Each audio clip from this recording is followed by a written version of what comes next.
down here. And then Mrs. Slater, we had to go there every day, and they paid $15 a month, but they didn't have much trash. McCormick Estate paid $15 a month, but normally these places were paying $10 a month for 3 times a week service. You took everything. $5 a month. We had some ordinary working people, they paid $1 a month. They had a once a week service, $1 a month, $2 a month for twice a week service. I'll never forget when Dade County, when they let us raise, we raised to $2.27 for twice a week. But that was the normal rate. And then as time went on, then twice a week got to be $3 a month. But the right down at the lowest was $1 a month for once a week. And we had a once a week service. Do you remember who your first employee was? Oh yeah, Harry Coda. My brother hired Harry Coda, was a neighbor, and I was going to Santa Barbara Junior High in 1932. Harry was a year older. He didn't go to school anymore, so Harry was 15 years old, and he used to go with my brother. And he worked for us until he retired. There, he went in the service, he got shot up. But anyway, he came back and he still worked for us, remember? And he passed away here. 20 years ago. When he used to 20. sit, huh? Yeah, more than 20 years ago. Yeah, we had Harry Coda, and then we had Richard Lamke. Richard Lamke started working for us when he was still going to high school. And he came from a family of 12 children anyway, really. My brother gave him a job just to run his house and kept our trucks. And he worked for us all the way through, started, after he went to Catholic High, he graduated from high school, kept working for us, went in the service, and because Korean conflict came back. He never worked for anybody else but the Borgatellos. And lo and behold, sure got shortchanged. He retired at 65. The boys, he retired at 62, but in order to get his Medicare till 65, they let him work, remember, 2 days a week to take the route over here at the hill. And he, anyway. His last route was the Cuyama route. Yeah, the last route was a Cuyama route. He'd go out there, and he had got something went wrong with kidneys, and he was on dialysis. And I remember one of the last times he stopped by the place here, and he just came back from dialysis. And about 3 or 4 days, he passed away, just in his early 70s. What was his name? That was the oldest employee. Richard Lamke. Wonderful guy. What I never missed a day's work, with rain or shine or whatever, he always came to work with his open truck.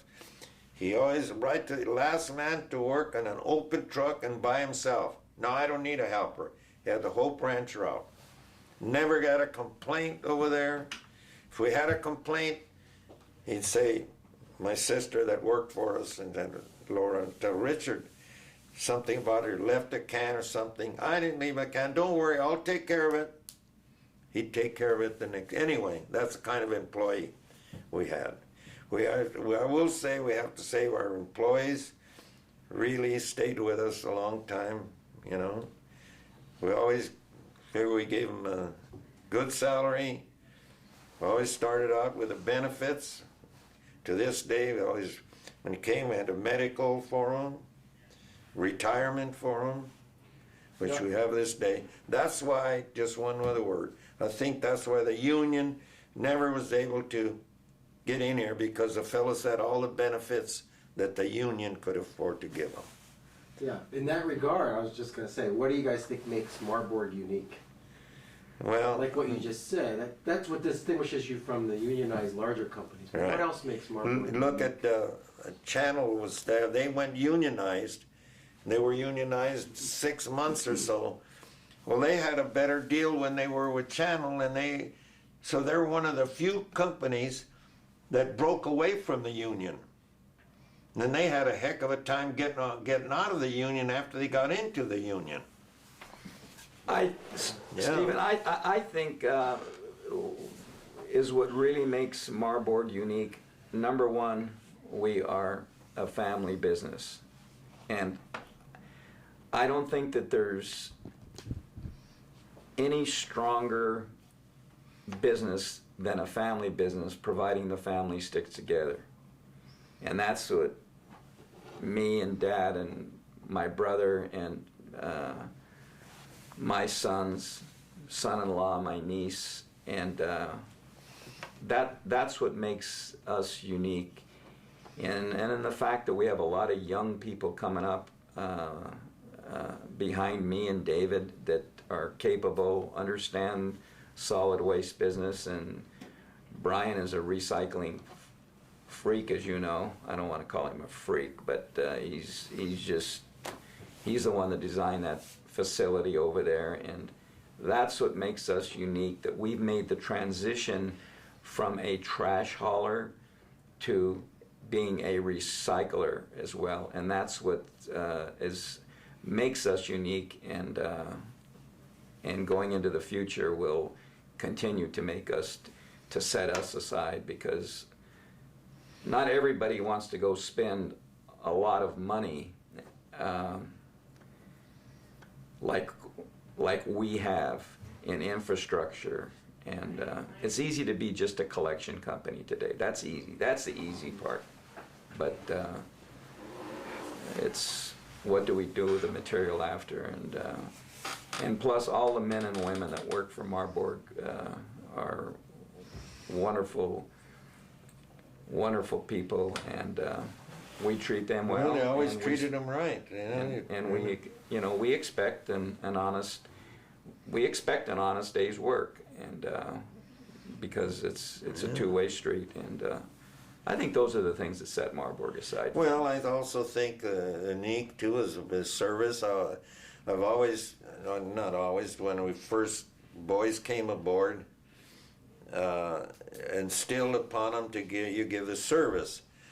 You know, even though you're a franchisee, you know, you still have to give the service. If you don't, well, you have the people from the county, you know, get out.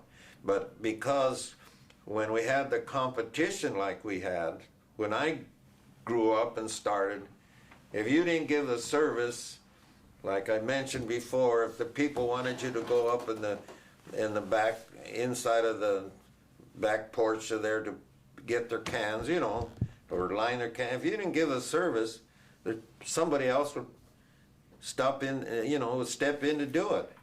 You know, and we had a competition at one time. Mr. Otto Hopkins, he was an African American. He was a good man, fine man. But in order to get started, well, he went to the people and said, "I'll wash your car once a week. So help me, if I get your business." And he got service. Some people would, no, you know, I'm happy with who I have, but the competition make you, you know, to be what you are, and I, you know, try to instill, you know, you have to give the service. You know, if you don't give the service, you're not going to be around very long. And I think that's what's made this company, you know, like it is, you know. We had my sister that worked in the office there, and she retired at 80, Laura. And she really is to handle, you know what I mean, like it was, she wasn't in it as far as financially, but she was treated not only as family, as really a valued employee, but she used to get so perturbed and upset and mad when some people on the phone would call up, you know, and say, "Well, they left my can today, you know, they left," and she said she'd, you know, well, maybe it was too heavy. "Oh, those stupid Mexicans," says, "what do you mean, my 11-year-old kid," you know, and that used to get her so upset. But that's how the people, you know, some of the people would be. They'd have no understanding, but she was was so with the company or the service or something, well, we'll take care of it. From that way on through the service that we provided, I think was one of the main reasons why, you know. Well, and Where it didn't. we've carried the service philosophy, for example, there is in the roll-off business, we have competition. And the records speak for themselves. And our competitors all know it, so it really doesn't bother me which viewer is watching or listening to this. I mean, we have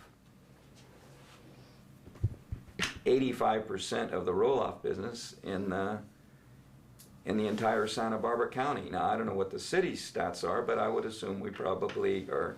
So there's competition there, and we still have, not the lion's share, we have just about all of it.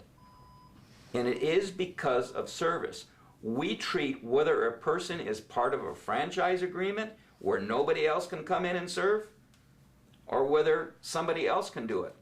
We treat the customers in that manner. So Dad is with his, Dad taught us whether you have a franchise or whether you don't. Because when you have franchises, some people have a tendency to get sloppy because they say, well, nobody else can come in and do it, and to put me in default of our contract, that's going to be a big, long legal, and the jurisdictions aren't going to want to spend the money. So they know they have some leverage, but we don't care whether we have a franchise or not. We're out there giving the same type of service, and I think that is clearly illustrated by the example I gave you with the fact that we have most of the roll-off business, and that's the reason why. Not because our containers are beige or one other company may have another color or whatever else. And We have one more minute. Yeah. Can you guys tell me what you think is what the future holds? We have one or 2 minutes, and then we're out of tape. The future, the industry has changed. There's no question about it. But the future holds. Was your question explicitly for Marborg What do you see Industries? as the future? Yeah. I know what our future is because we're not going anyplace. We've got young people coming up, and it's going to be Marborg Industries, and we're going to continue to forge ahead and seize on opportunities and grow the business where we see it appropriate. How about the waste industry in general? The waste industry in general, that's a whole nother question, but I'm very disappointed with the way the waste industry has gone, and they're multi-billion-dollar companies